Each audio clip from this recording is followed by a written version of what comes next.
By the next morning, the wedding that used my address without my consent would not exist.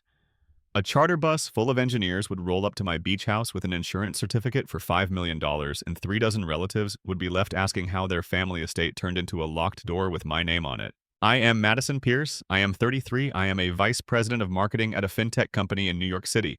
I thought I understood family obligation. Show up, pay more than your share, keep the peace.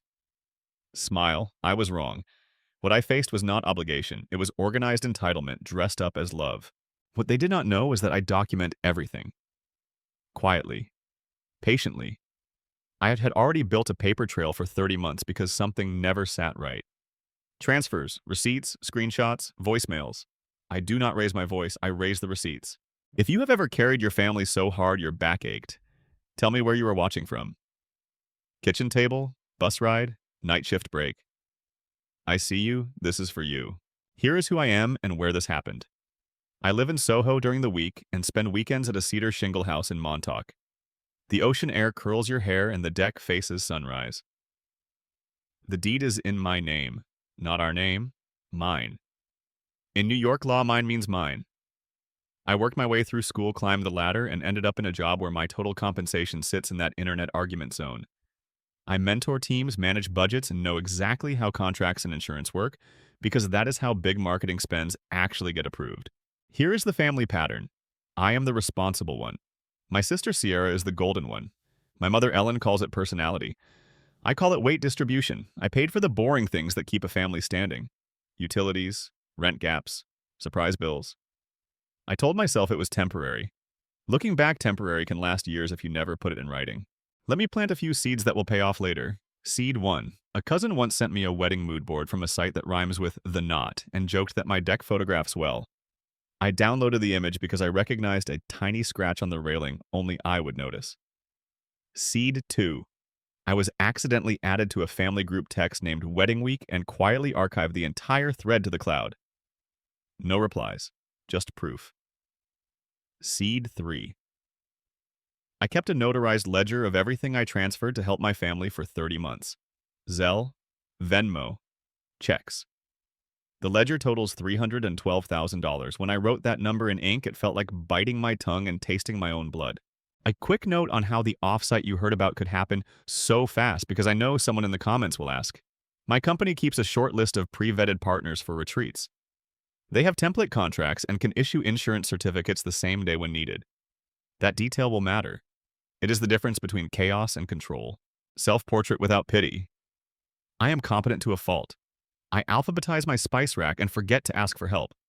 I say yes too often because it is faster than explaining why no is the right answer. I believed generosity spoke for itself. It does not. You have to speak for it. So when an envelope slid through my Soho mail slot with decal-edged invitations that printed my Montauk address under ceremony and reception, I did not explode.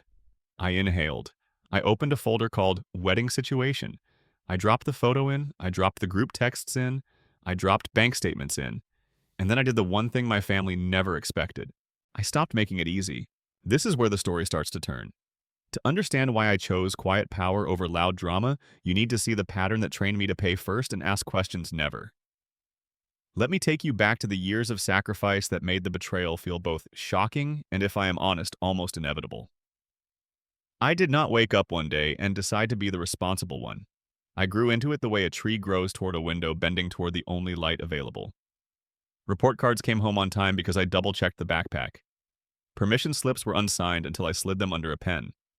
When the power bill arrived in college, I split it, scheduled it, and covered the shortfall without making a speech. Looking back now, that is the first lesson I learned too well: solve it quietly and no one will notice you solved it. I paid my own way through school. No cosigner, no family bailout. Summers were full-time, semesters were part-time, and every extra hour earned a little more room to breathe. Sierra, my younger sister by 2 years, got braces first, then a shared car that somehow became her car, then a nicer apartment because the paint color felt calming. I smiled in the photos. I told myself balance would come later. Looking back now, later is a mirage that keeps moving when you chase it. After graduation, I climbed the stairs everyone says are an elevator. Analyst, manager, director, vice president. Those words sound shiny until you live them. They are early trains and late flights pitch decks that smell like cold coffee and learning how a single phrase can make investors sit forward. I built teams, delivered numbers, and stopped asking for applause because results are loud enough on their own. The money got better, the asks got bigger. The first big ask wore the costume of urgency. Mom called, "Your grandmother's prescription jumped this month. Can you cover it and we will settle up?" I covered it. No one settled up. Then a deposit for an apartment Sierra loved because it was near a yoga studio and a juice place with glass bottles. I wired it before I asked whose name was on the lease. It was not hers. It was never mine. It was a friend's, then another friend's, then a new story every time the lease renewed. Looking back now, the pattern was not complicated. It was simple and it was relentless when I said, yes, the world got quiet and the bill got paid. I kept a ledger because numbers calm me. At first it was a spreadsheet for taxes, then it became a habit. Transfers through Zelle, Venmo, the occasional paper check when someone swore the app was acting up. Over 30 months, the total reached $312,000. I see your eyebrows in the back. Yes, that number is real. That is an average of about $10,400 a month leaving my account and landing in a family pot with no lid. Some months were lighter. Some months included surprise tuition top-ups for a cousin or a new water heater that could not wait. Many months included what I called bridge money for my parents' utilities because 70% of their recurring bills quietly routed through me. Looking back now, I hear the click of each transfer like a metronome keeping time in a song I did not choose. You might wonder what Sierra was doing while I was wiring peace into existence. She was being golden. She is funny. She dazzles at parties. She jokes that I am the spreadsheet and she is the confetti. When she asked me to put a car lease under my small business LLC because my credit and rate were better, I agreed. We added her as the driver. Autopay went live. I filed the document and because everything was fine then did not think about it again. This matters later. Remember the phrase under my LLC because contracts are not vibes and terms have a way of keeping their shape even when people do not. What about my mother? Ellen is not a cartoon villain. She is charming when she wants to be and devastating when she needs to be. She has a talent for sentences that sound reasonable and feel like handcuffs. We are family. Families share. You bought the beach house so we could all make memories. Say yes, Maddie. It is easier. I said yes, and it was easier for about 5 minutes. Then it was heavier for months. Looking back now, ease is a down payment on weight you carry later. The Montauk house amplified everything. I bought it with my money in my name, and the deed says what the deed says. But language in our family started to slide. People stopped calling it my house and started calling it the beach house. A subtle shift, a dangerous one. Relatives came out in the off-season and posted sunset photos with captions like, home. At first it made me proud. Then it made me nervous. I reminded people to ask first. I changed the smart lock codes. I told myself boundaries do not require a press release. Looking back now, boundaries without enforcement are wishes. There were smaller moments that should have rung louder. Sierra asked to host an engagement photo shoot on the deck. For an hour or two, you won't even notice. I said yes because I am not a monster. The photographer tagged the location with my address. I messaged to remove it. They did not. A cousin replied, "Oh, come on, it is family." I saved the exchange and put it in a folder by instinct. It was the first breadcrumb I did not want to name. Entitlement does not start at full volume. It whispers. It says, do not be dramatic. It says you think you are better than us now. It says you are the one who can afford it. It says this is your role. And if you say no, it says you are selfish. Over years, those sentences trained me better than any seminar. I became the person who paid instead of the person who pushed back. I kept the peace so long, the peace looked like a bill with my name on it. Through all of this, my work life kept expanding. I learned how insurance actually works in practice. I learned why vendors demand certificates naming a property as additionally insured. I learned the difference between a contract you wish you had and a contract you actually signed. Those little lessons will matter later because the people who underestimated me assumed kindness and competence never overlap with leverage. They were wrong. Looking back now, pause here with me for a second. I can see the pattern more clearly than I could living in it. The money created a fog. The fog made everything feel like an exception. Exceptions multiplied into a system. A system always produces what it is designed to produce. Mine produced silence and invoices. So when my cousin sent a wedding mood board from that site everyone uses, and I recognized my own deck railing, I laughed and saved the screenshot. When I was accidentally added to a family group chat named Wedding Week, I did not respond, but I archived the entire thread to the cloud. When transfers stacked up past the point of embarrassment, I had a ledger notarized later that told the truth even when I wanted to lie to myself. That is the sacrifice pattern. It is not glamorous. It is 1,000 small yeses that teach everyone, including you, exactly what you will tolerate. And then the pattern met a wall. The envelope with the decal edges arrived at my Soho apartment. The invitation used my Montauk address as if printing it made it theirs. A QR code linked to my sister's honeymoon fund. My palms went cold, my brain went clear. In that moment, every breadcrumb I had quietly saved pointed in the same direction. I opened a new folder called Wedding Situation and slid the invitation into place. I did not post. I did not call to yell. I did what the responsible one should have done years ago. I started connecting dots in daylight. That is the hinge. Sacrifice turns into suspicion. Suspicion becomes certainty. And certainty sets up what comes next, the discovery that blew the door off its hinges. Suspicion is a soft drumbeat until it is not. After that invitation slid onto my floor with my Montauk address printed in navy ink. The drumbeat got louder. I did what I always do when things tilt. I opened a new folder, named it Wedding Situation, and started feeding it truth. First breadcrumb, clean and simple. A coworker DM'd me a wedding inspo board from that site everyone uses. The cover image was my back deck at golden hour. Not a stock photo. My photo. The giveaway was a thin scratch on the top rail I had been meaning to sand since spring. The caption under it said Pierce Beach Estate.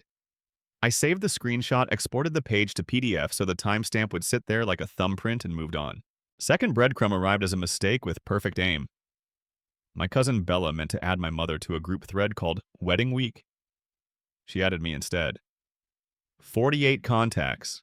Blue bubbles for days. I did not announce myself. I turned off previews, set the thread to archive, and let the conversation pour into the cloud. I scrolled while I made coffee and watched the shape of the plan emerge in blunt sentences. Tent company can drop at 9. The band needs 2 hot meals per set. Use the side gate. The alarm is never on during the day. Do not worry about the permit. It is family property. Family property. It is amazing what people confess when they think you are not in the room. Third breadcrumb had a soundtrack. I called my sister. I was in New York, which means one-party consent for recording a phone call is legal if you are that party. I hit record not because I wanted to win a fight, but because I wanted to stop arguing about gaslighted memory. Sierra, I said, why is my address on your invitations? She laughed that soft laugh that makes waiters refill water. Maddie, everyone knows the beach house is basically the family place. You work too much to use it. I said, it is my property. She said, that is a technicality. She did not say please. She did not ask. She rendered a verdict. The recording went into the folder. Fourth breadcrumb, a quiet verification most people skip. I called the wedding planner as myself. I introduced myself as the homeowner of the address printed on the invitations. Polite, direct. I need to confirm you have permission to use my property, I said. A beat of silence, then a soft voice. We were told it is the family's estate and had verbal authorization. From whom I asked. From your mother and your sister. Do you have a written venue agreement signed by me? We do not, she said. Do your vendor orders list my property as the delivery point? They do? I thanked her. I asked her to please check her email in 10 minutes. She did not know it yet, but a demand letter would arrive later. For now, I needed the map. Fifth breadcrumb, money in black and white. I pulled my ledger again because numbers do not lie even when people do. Over 30 months, $312,000 had left my accounts for help. Zelle, Venmo, checks. Some of that paid for real needs. Some of it floated rent because a cousin was between jobs. Too much of it covered my parents' utilities on autopay because 70% of their recurring bills pointed at me, and somehow that had become normal. The ledger told me a story I did not want to hear. My kindness had been absorbed into the budget, like a line item labeled Maddie. Sixth breadcrumb, hard dollars I could throw on a table. The invitation suite included a QR code to a honeymoon fund that pointed to my sister's handle. The group chat linked to a public wedding weekend site with a vendor list. Between the planner's deposit, tenting, lighting, catering minimums, and the band, I could see holds and payments that added up to about $180,000. Every contract used my address as the venue. The address became a signature I never gave. Seventh breadcrumb, the complicity no one wants to see. I kept reading the group thread and hit a message from my mother. Maddie is busy, she will be fine. There it was. A sentence that tossed my boundaries into a basket labeled later. Another relative chimed in, if she causes drama, we will move the ceremony to the public beach and do the reception after. It is all the same. It is not all the same. A public beach is public. My home is not. The breadcrumb I did not expect fell into my lap that afternoon when Bella, bless her clumsy thumbs, texted me a PDF and wrote, in case you want to peek at the seating chart. She thought she was sending it to my mother. The file name read Final Seating Chart at Maddie S. I opened it and saw my living room labeled Lounge Area and my kitchen labeled Dessert Station. They had placed a bar where my reading chair sits. They had turned my home into a map without asking the cartographer. At this point, I could have driven to Montauk and staged a scene. That would have been the movie version everyone expects. I chose the version that holds up in daylight. I kept collecting. Every 60 seconds, I asked, what proof would a stranger need to understand this? Then I got it. I checked my email and found a flurry of vendor confirmations that had somehow found their way into a junk folder attached to an old account I still use for subscriptions. One email included a certificate of insurance that listed the planner's company, but did not name my property as additionally insured. That is not how any of this works.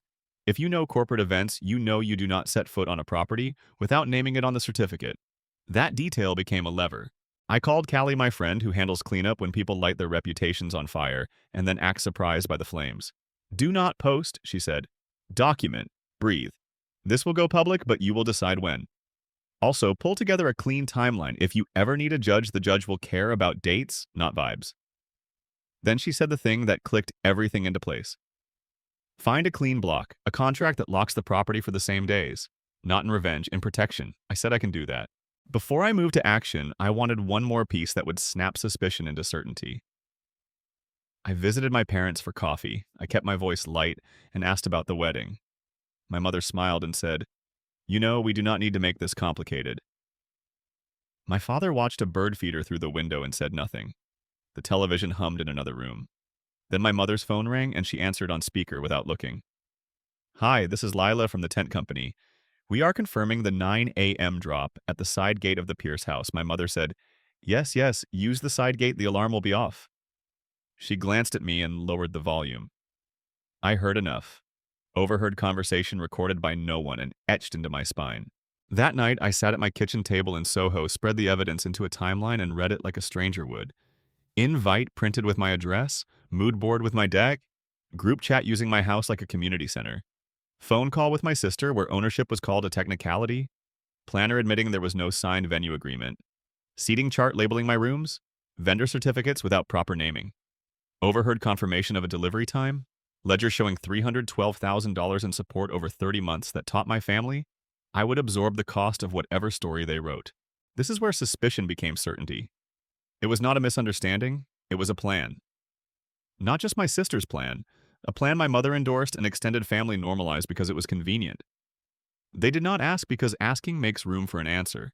The last breadcrumb I laid down for myself was a question. If I were a judge, what would I want to see before I took action? The answer was simple. Ownership documents, a clean record of consent revoked, a measured response that protected property without escalating harm. I printed the deed. I printed bank statements. I printed the call transcript. I printed the emails. I slid everything into a binder with tabs because sometimes power looks like office supplies. By then, my pulse had slowed. I was past outrage and into clarity. I could see how long this had been building, how many people had looked at my boundary and called it flexible, how easy it had been for me to say yes because yes is faster. That is when the next phase clicked into place. Surface betrayal, deeper conspiracy, durable pattern. I had all three. What I needed now was a clean reveal that would hold in any light, even the harsh kind. I knew exactly where to do it and exactly what to show. And this matters for the logistics you heard teased at the beginning. Remember that note about pre-vetted partners and same-day insurance certificates? That was not bravado. That was groundwork I had already laid in my professional life, the kind you only notice when you need it. I would put it to use soon, not as a stunt, but as a shield. The discovery was complete. The story was no longer a question mark. It was a timeline with receipts, names, and dates, which meant it was time for the turn. The awakening was not loud. It was a decision spoken softly, not this time. Next came the revelation, the 3 layers laid bare, followed by the plan. Calm, calculated, legal. and very hard to stop. Clarity is quiet. After I laid out the timeline on my kitchen table, the anger drained, and what remained was a steady yes to myself, not this time. 2 days before the rehearsal dinner, I drove to Montauk. The gravel under my tires sounded like a zipper closing. Hydrangeas were that late summer blue that looks painted on. Salt hung in the air. I unlocked the door, stepped onto the deck, and let the ocean move without me for a minute. The sky was still blue. That detail mattered. The world was steady. I could be too. I walked the perimeter. White chalk marks dotted the lawn where a tent crew had measured. A pink ribbon on a stake read, "Dance floor here." A sticky note on my kitchen island said dessert staging. Someone had mapped my home like a venue and never thought to ask the person who holds the deed. I pressed my palms into the rail until the wood warmed. Then I took out my phone and started photographing everything with timestamps. Sensation turned into documentation. Relief followed. Surface betrayal first clean and undeniable. They printed my address on invitations. They pinned my property on a map. They booked vendors to deliver through the side gate at 9 in the morning. They planned a 3-day event for roughly 180 guests and assumed consent would catch up with the plan. It would not. Deeper conspiracy next because no one does this alone.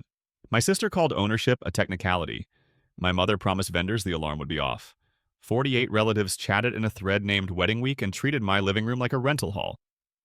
The planner accepted verbal assurances from people who do not own the house. This was not a misunderstanding. It was a system that relied on me staying polite. Pattern recognition lasts the part that hurts and heals at the same time. For 30 months, I had financed the story. $312,000 moved from my accounts into a family budget that learned to expect me. 70% of my parents' recurring utilities quietly ran through my cards. The black SUV lease lived under my small business LLC because it was convenient. Each yes had trained everyone, especially me, to believe my boundaries were flexible if a good enough reason appeared. Reasons multiply. Boundaries do not. That is the math. The sensory overload came in a wave and then receded. Sunscreen in the air, a gull's sharp cry, the faint creak of the back gate where the latch needs oil. I felt my heartbeat in my fingers, and then it slowed. I opened the Ring app, raised sensitivity to high, and switched on cloud backup. I changed every smart lock code and revoked every e-key, not as theater, as housekeeping. On the drive back to Soho, I called a civil attorney a colleague had recommended. I spoke without heat. My family intends to host an event at my home without my permission. I have proof. I sent the folder screenshots, the group thread archive, the recorded call with my sister, the planner's admission. There was no signed venue agreement. The seating chart labeling my rooms, photos of chalk markings, and a ledger that tracked $312,000 over 30 months. Within hours, we drafted 2 letters, a cease and desist, and a notice of trespass. The language was precise misrepresentation trespass and potential deceptive practices under state consumer protection law, often called UDAP. The attorney queued certified mail and sent email copies to the planner caterer tent company and my relatives who acted as organizers. I did not add commentary. The letter spoke in a dialect everyone understands. I called the planner again, still polite. "You will see a letter today," I said. "There is no signed venue agreement. Do not deliver anything to my property." She was quiet for a beat and then professional. Understood. Then I used a skill set I learned at work and never expected to use at home. I reached out to one of our pre-vetted retreat partners, people who can issue clean contracts and same-day insurance certificates because they do this every week. "Can you hold a 3-day offsite this weekend?" I asked. "Exclusive use shuttle and a certificate naming my property as additionally insured." The coordinator did not flinch. "Yes," she said, "because you are on our approved list, we can turn around a contract today and issue the certificate when you sign." I did not sign yet. I asked her to send the draft and have a team on standby. This was not a stunt. It was a shield I would raise when the letters hit inboxes and reality resisted. I notified the local precinct's non-emergency line about a potential trespass situation and asked for extra patrols in the area over the weekend. I printed no trespassing signs and placed them discreetly at the side gate and near the outdoor shower. I did not seek drama. I removed excuses. Then I called Callie. "PR people hear the shape of a story before the rest of us do." "Breathe," she said. "You have proof of timeline and counsel. Do not post. Not yet. If this goes public, you will do it calmly and for a reason, not as a vent." She paused. "Where do you plan to draw the line?" "At the rehearsal dinner," I said, gently on a screen with receipts. "Good," she said. "One more thing. When you show the room what happened, let the documents speak first. You will be accused of being emotional no matter what. Make it impossible to say this is about feelings. That night back in Soho, I built the deck. Not a speech, a sequence. Invite with my address. Map pin labeled family estate. Group chat lines about the side gate. The call transcript where technicality did the heavy lifting. The seating chart with my kitchen labeled dessert station. The planner's email confirming there was no signed agreement. The letters with my attorney's signature block.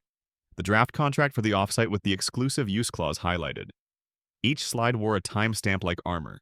I added a single slide between the documents. A photo I took that afternoon of the hydrangeas at the fence line. Blue holding on in late summer. The caption read, "The sky was still blue."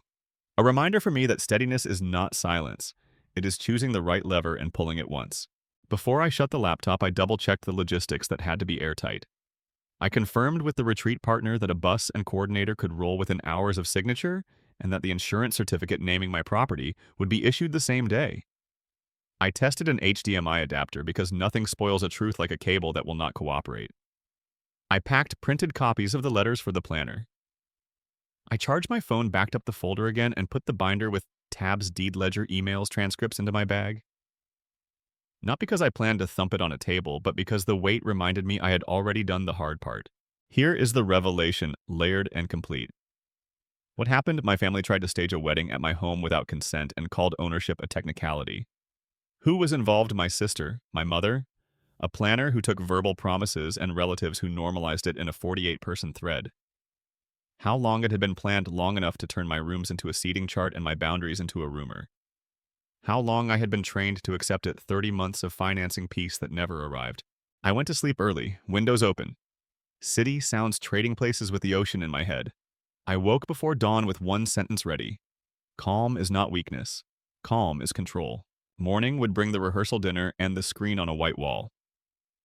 I did not need to rehearse outrage. I had a timeline, 2 letters.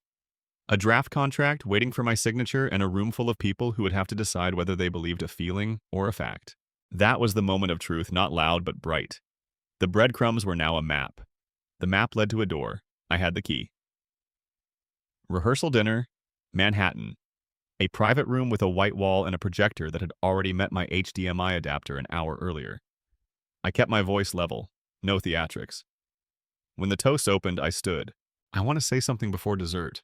Slide 1, the invitation with my Montauk address printed under ceremony and reception. No commentary, just the image. Slide 2, the map pin labeled family estate. A murmur rolled through the room. Slide 3. The group chat lines about the side gate and the permit that does not matter because it is family property. Slide 4, the call transcript where my sister called. My deed a technicality. Slide 5, the planner's email admitting there was no signed venue agreement with the homeowner. Slide 6, the seating chart that labeled my living room as lounge and my kitchen as dessert station. Slide 7, my notarized ledger showing $312,000 in transfers over 30 months. Zelle, Venmo, checks. 70% of my parents' recurring utilities routed through me. I let the number hang until the room got very still. Then I handed out 2 printed letters. A cease and desist, a notice of trespass, language that said misrepresentation trespass, and potential deceptive practices under state consumer protection law. Dates, signatures, certified mail tracking numbers. Facts do not shout, they stand. I looked at the planner who had been invited to say hello. You will find these in your inbox, I said. You do not have permission to use my property. Do not deliver anything to my home. She read fast, color drained. Understood, she said. I turned back to the room. Family asks. Family does not take. No raised voice, just a boundary said out loud. Then the clean block. I plugged in one more slide, a draft contract from a pre-vetted retreat partner. 3 days. Exclusive use. Shuttle service. An insurance certificate naming my property as additionally insured upon signature. This is important, I said. If you are wondering whether this is theater, it is not. It is infrastructure. I stepped into the hallway, signed the contract on my phone, and texted the coordinator. Within the hour, the insurance certificate naming my address landed in my inbox. The bus, the coordinator, and security were confirmed for the next morning. Not revenge, protection. Back inside, voices rose. My mother hissed, "You are humiliating us." I stayed planted. I am protecting my home. The groom's parents, gracious and startled, asked to speak privately. I showed them the letters. I apologized for the mess they did not cause. They nodded and stepped away to call their son. Before I left, I handed the planner hard copies of the letters and a printed copy of the insurance certificate for the offsite. She understood the subtext. This weekend was legally occupied. That night, I called the local precinct's non-emergency line to confirm extra patrols. I raised the sensitivity on my Ring cameras. I slept. Morning. The charter bus pulled up to my house on time. The coordinator checked badges at the gate. The team rolled in with laptops, whiteboards, and groceries. The offsite began as planned, calm, organized, legal. Mid-morning, the wedding planner arrived with 2 bridesmaids and an expression that could curdle milk. I met them at the side gate with a copy of the contract and the letter. Exclusive use, I said, as of last night. She exhaled. We will regroup. That was the adult sentence in a room that had avoided adult choices for weeks. Inside, engineers sketched features on sticky notes, grilled lunch on my deck, and treated my home like you treat a place you are grateful to be invited. The contrast was a sermon, all by itself. Behind the scenes, other pieces moved. I removed my sister as an authorized user on my card and froze my credit. I called the lease company for the black SUV that sat under my small business LLC. Payments, it turned out, had already slipped behind the prior month when my sister changed cards to juggle deposits and forgot to reattach the autopay. I stopped making supplemental payments. The leaseholder explained the timeline for default and repossession. I did not ask them to speed anything up. I did not need to. Contracts close their own loops. I posted on LinkedIn that afternoon. Not names, not addresses. A calm boundary story about consent and property, about what happens when generosity is treated like an entitlement. The post traveled to strangers who needed the language. It gathered eyes. Comments stacked up from people who had been told they were dramatic for asking to be asked. My workplace saw a leader who handled chaos without setting anything on fire. My mother came to my office to scold me. Security logged the visit. HR filed the incident and sent me a copy. I forwarded the log to my attorney. Not because I wanted to escalate, but because paper trails are how adults remember. By sunset, the wedding was officially postponed. The groom's parents insisted. The planner could not legally deliver.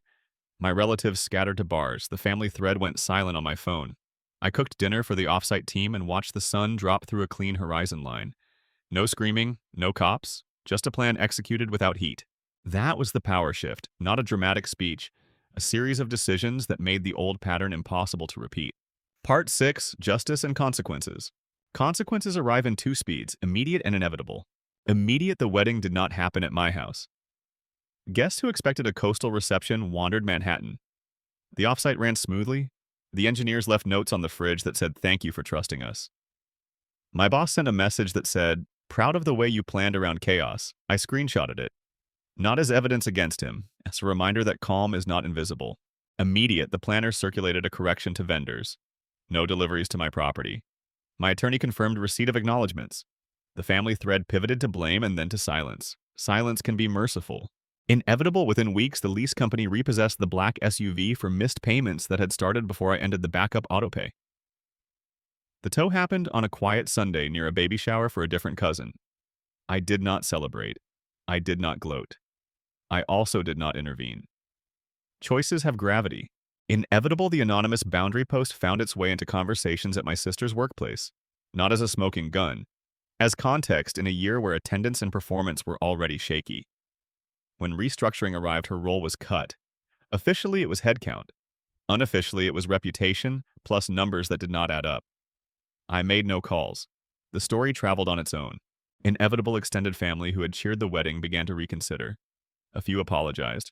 Some wanted back onto my deck for next summer. I accepted the first kind and ignored the second. My mother tried to reset the narrative twice. "We are all we have," she said. I answered the way I wish I had years ago. "I love you. I will not discuss my boundaries as if they are a problem to be fixed." There was no dramatic reconciliation. There was peace, a clean-cut heels. The immediate aftermath at home looked like normal life.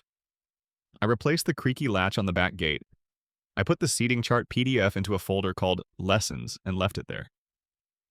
I took a long walk along the water without a phone, and when I came back, I could hear my own thoughts again. Justice in this story was not a gavel. It was a door clicking shut and staying shut. It was a ledger that stopped bleeding. It was a woman who learned that calm is not silence and that a deed is not a technicality. Part 7, Chosen Family and Reflection. 1 year later, the picture is simple. I signed a lease on a sunlit Soho loft with brick that holds warmth after dark. I was promoted to senior vice president because my team delivered, and my reputation strengthened, not in spite of the chaos, but because of how it was handled. I started a small mentorship fund called Boundaries First for women who carry entire families on their backs and need scripts that start with no and stay there when no is correct. The Montauk House is still mine. It hosts offsites, quiet weekends, and the kind of dinners where people stack plates without being asked. Friends text before they come, neighbors leave flowers on the railing and never tag the location. My chosen family fits around a table that does not wobble. Here's the lesson I wish someone had given me sooner. Generosity without consent is performance. Boundaries are not walls. They are doors with locks and a welcome mat. You decide who enters and when. Saying no makes your yes honest. Have you ever had to choose between keeping the peace and keeping yourself? If you have, tell me in the comments where you were listening from and what line you drew. I read them. I learned from them. If you want more stories where that calm one wins by staying calm and bringing the receipts, subscribe. There are more. For the record, the sequence that saved me is not complicated. Sacrifice, betrayal, awakening, revenge, justice, peace. Not revenge like shouting, revenge like letters sent, locks changed, contracts signed. And the sky still blue while you build a life that does not apologize for existing. What they did not know was that I had proof. What they know now is that I have peace.